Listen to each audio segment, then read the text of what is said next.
Hello guys, welcome back to Reach the International. And today is just a theory. It's just a theory that I'm making about one of a possible reason why did Russia invade Ukraine. But this is gonna be, what if Russia wasn't lying about the soldier nearby the Ukraine border? What if Russia wasn't lying about they be there for a military exercise? What if Russia wasn't lying about don't have any interest of invading Ukraine? But this theory is just it came when we got this information. Okay, we have this information, then we analyze them, and then we reach this conclusion. So I will try to guide you guys to this idea that I'm having right now. This video is kind of opposite it's kind of opposite of the first video, because the first video of lie or strategy, I assumed that this was those lies, those denying about this military nearby the Ukraine border. I assumed that this was a war strategy and not just a simple lie, not just a simple deny. But in this video we will talk about what if there wasn't lies. What if Russia didn't really mean to invade? So we will try to analyze this information and then reach to a reason why did Russia even denying the interest of invading or attack Ukraine, but some days after or some weeks after denying this accusation, he invaded. So we will try to find a big reason that make Russia invade Ukraine. So I will put there some points. We will have 5 points to analyze, and maybe, or not analyze, but discuss about these 5 points to create this theory. As I said before, we are nearly or we are about to make 1 month of war in Ukraine. So with this time, I'm sure that it's clear the reason why did Russia has invaded. I don't know if the reason that they say, that they release, or that they announce, they are true or not. But as I say before, even if they already announced the reason why, if they say the reason why they invaded Ukraine, this is just a theory. As I say before, this one is just a theory. It can match or don't match with the fact. It can be or cannot be the reason why did Russia invaded Ukraine, even saying that he wouldn't, or there was no interest of invading the Ukraine. So if you watch the first video and then this one, it seems kind of a confusion information. You find yourself a little confused because of this opposite information. As I say in the beginning, this is just a theory. It's the opposite of the first video. The first video is to a theory. This is not a fact. I just analyzed the information, and then I reached to that conclusion of military or war strategy. So in this one, we will talk about what if Russia didn't want to invade Ukraine. So let's see this. The first point, the number 1 point, we will make a little comparison. When we make a little comparison between Russia and Ukraine, we see that even far. We see and we know that Russia is many steps ahead of Ukraine. I'm talking about economically, I'm talking about technology, and I'm talking about military. In these sectors, these main sectors, the Russia is many steps superior than Ukraine. They have much money, they have much or better technology, they have a huge army. I mean, they are better than Ukraine. I mean, before this invasion, there were information that Russia had a lot of soldiers. An estimated number of 900,000 active soldiers, without considering the one on standby. So we see that Russia is many steps ahead of Ukraine that before the invasion they had a number of 250,000 soldiers that is completely inferior with the Russian army. But it's also important to notice that when you have a huge army, when you have a lot of money, and when you have a better technology, it doesn't really mean that you will win the war. It doesn't really put you like a winner, because in the battlefield the results can change in a minute to another, in an hour to another. So we see it many times that this, when you have a huge power, it doesn't mean that you will win the war, but it means that you can cause to your enemy a huge damage. We seen this with the late war between the United States, the terror war, the United States against the Taliban in Afghanistan. I mean, the United States of America even being the number one ranked when we talk about economy, when we talk about technology, and when we talk about the military side, even being the number one. They didn't won the war against the Taliban. They didn't won, but they won many battles against the Taliban, but they didn't won the war. We can also see this, the Vietnam War, when the United States fight against the Vietnamese, but they didn't won it. They won many battles, but the war they didn't won it. So we now see that even when you have a huge army, it doesn't really mean that you will win the war. It happened with the Soviet Union when they invaded Afghanistan. Even with a huge army, they didn't win the war. They get crashed, even being a super powerful military country, but they just get crashed there. So when you have a huge army, it doesn't really mean that you will win the war if you don't have a strategy, if you don't have all these steps needed to win the war. Because even when you are really prepared, as I say in the beginning, when you are in a battlefield, things change in a minute to another. So number one, when we make this little comparison, we see that Russia is many steps ahead to the Ukraine. So number two is about the war. The war, when you're going to war, when you're willing to make a war, to invade a country, you need to be prepared. Of course, you need to be prepared. This is the logistics side. You need to know the number of your soldiers. You need to know about the guns that you have, the weapons, the arsenal that you have, about the guns. You need to be prepared to the consequences that this war that you are trying to get in, that you're willing to get in, will cause. I'm not talking about only to your country. I'm talking about the country that you will invade. I'm talking about your country, and I'm talking about the whole story of the world that you're about to change. So you need to be prepared. You need to have a lot of equipment, because of course it's not easy. You cannot predict that this much of ammunition will be enough to the war. You need to kind of have an infinite stock of ammunition, of weapons. You need to have many soldiers, because this is a war. Some may not come back, so you need to replace them replace the men in a battlefield. So you need to be prepared. You need to be prepared to this. You need to be prepared to this reality that you're about to face. So first we make this comparison. Second, we need to be prepared.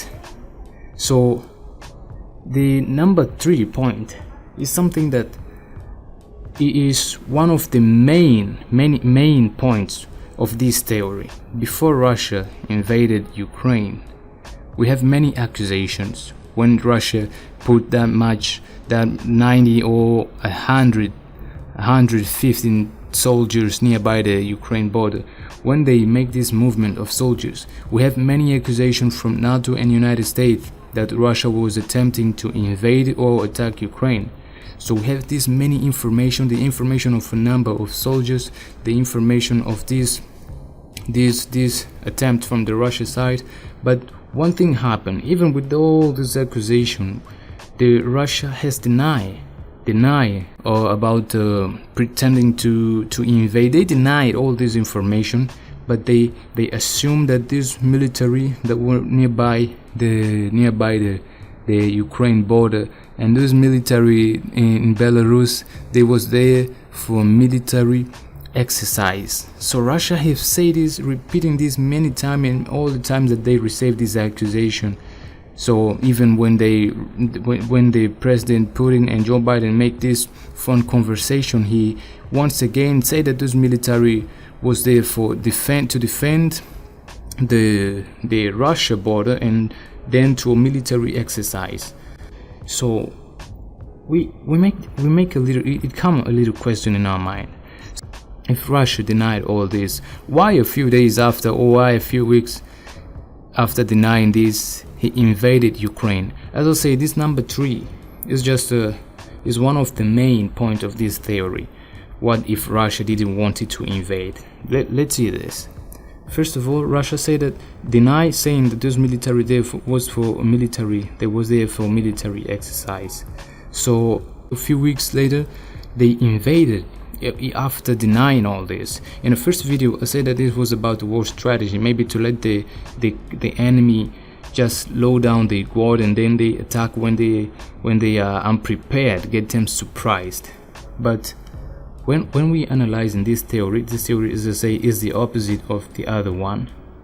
Here comes this idea come up in my head. What if Russia has analyzed this? They could stay just feeding the war with the separatists in Donbass, right? They could make this, and then they had the warranty that the Ukraine couldn't get in NATO, cause they was having this trouble in Donbass and in Lugansk, the area of Donbass, Lugansk and Donetsk. So if they keep feeding the war in Donbass, they have this warranty that Ukraine couldn't get in NATO. So there was one thing.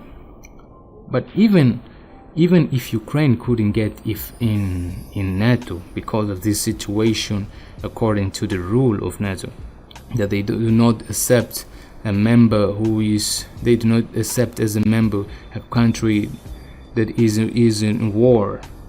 Even if they couldn't get in, maybe the Russia analyzed that even if they couldn't get, they could have receiving this many weapons. As I see before the invasion, some weapons was getting to Ukraine after this alert of possible invasion. If I'm not wrong, the United States of America sent some of javelins to fight against the main battle tanks of Russia.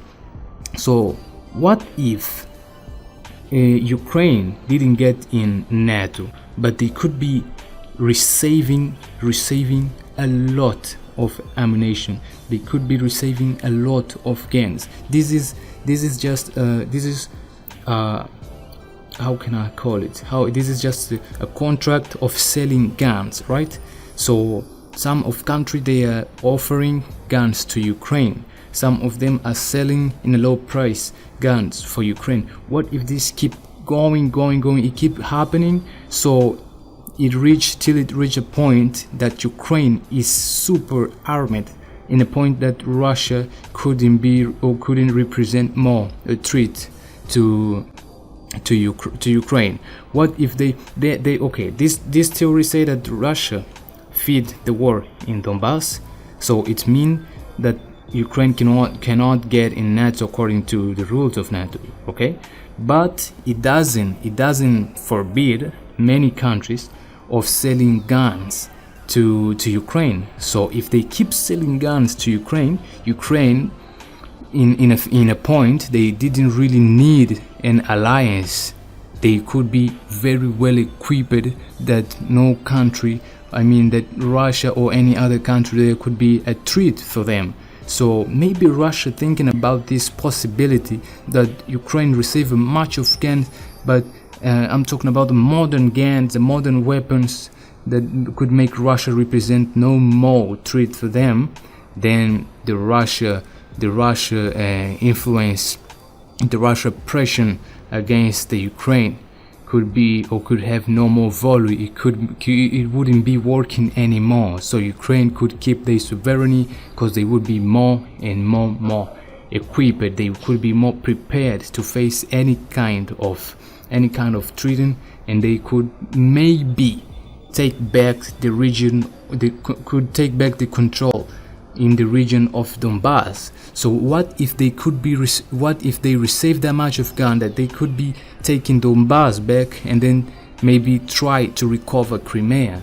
This is a possibility. This was a possibility, because to take back these regions, they didn't really need any alliance. They didn't really need to get in they didn't really need to get in UE, or they didn't really need an alliance or get in NATO. They just need to be prepared. They just need to be very well equipped. So why, if they do not make any alliance but they keep receiving many weapons in a low price, they could be very well armed, that Russia could no more represent a threat against them, right? So this is the number 3, this possibility. Maybe the Russia think about this, so then they take those military that they say that was for military exercise nearby the Ukraine border. So they take this military and they send them to the war immediately, just to avoid let Ukraine give them more time to be very well equipped. So the invasion could be different with this one. They could be facing a hard resistance more than we are receiving right now.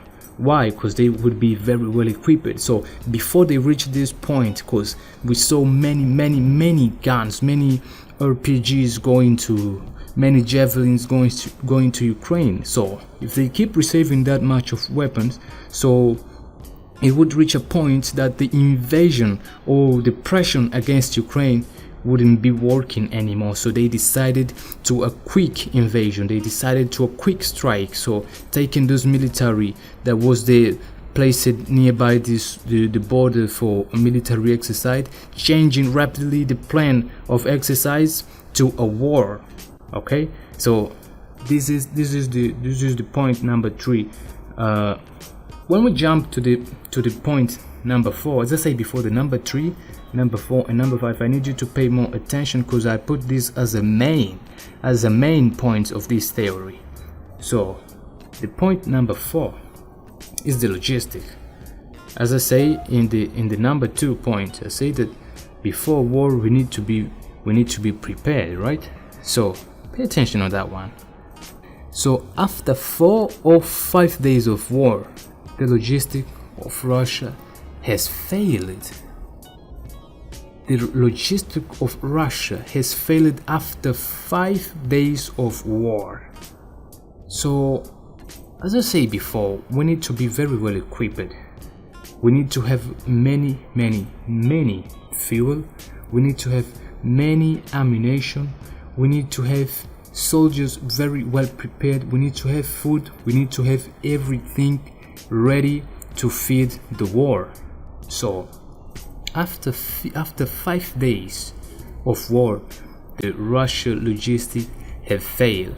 Of course, it could be about a sabotage or something like this, but we talk about Russia as a big country, as a well-prepared country, as a well-equipped country in money, technology, and military sector.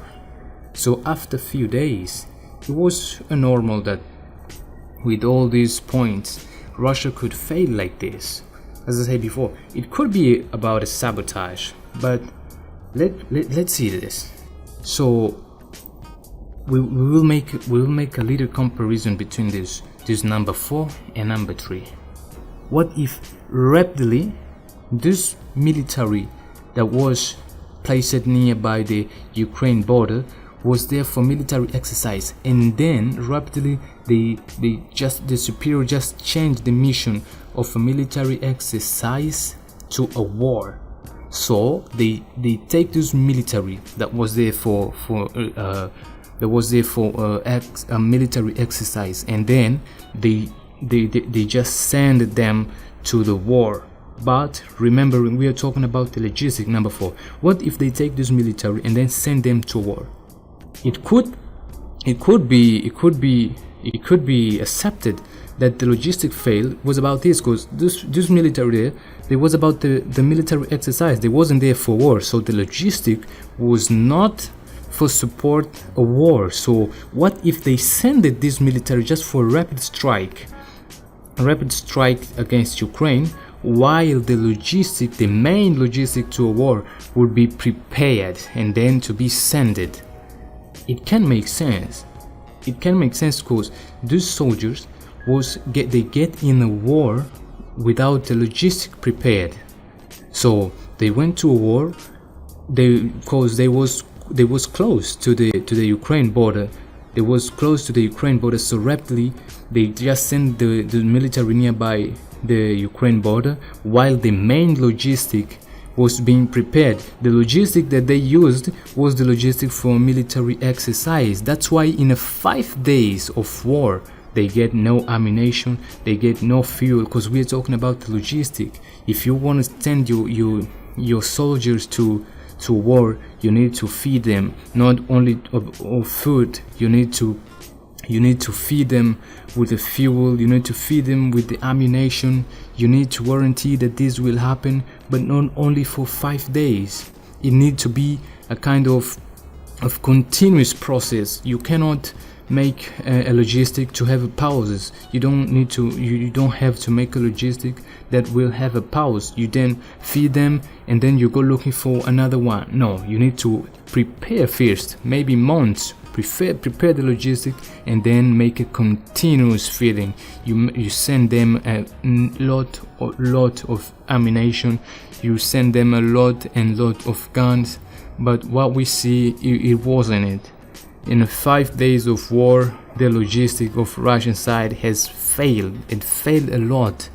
We saw many tanks, many vehicles with no fuel. We saw some of Russian soldiers breaking into some stores, some Ukrainian stores to find some food, because there was no food. So I'm thinking that it only happened, the fail of logistic, it only happened because the Russian superiors, they used the military that was doing a military exercise nearby the Ukraine border, and they sent them to Ukraine to begin the war.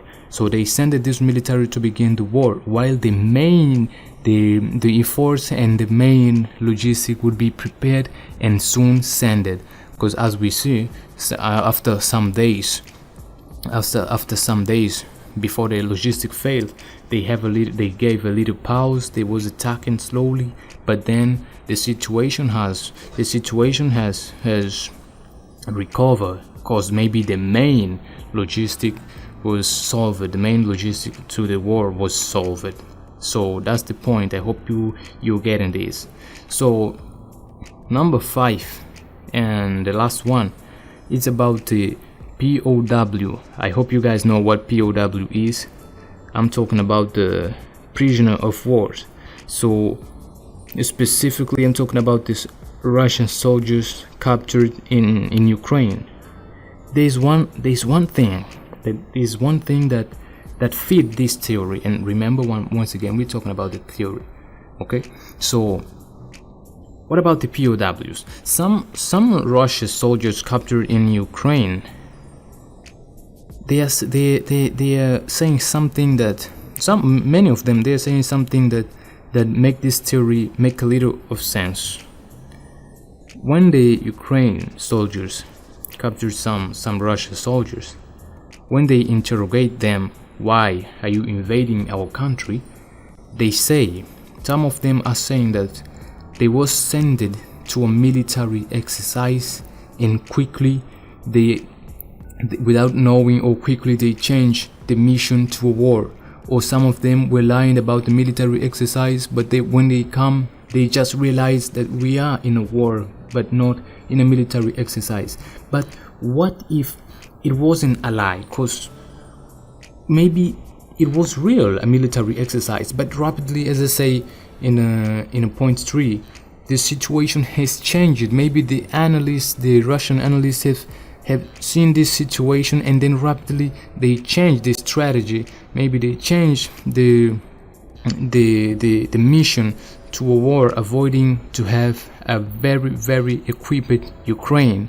So those military are saying that they were sent to a military exercise, but they are seeing that in reality they are in a war, not in an exercise military.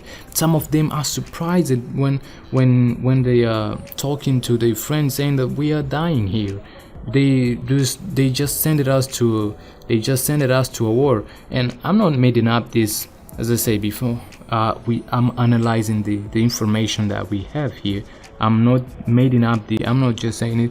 In YouTube there are many videos of Russian soldiers, I mean some videos, not many, some videos of Russian soldiers captured in Ukraine.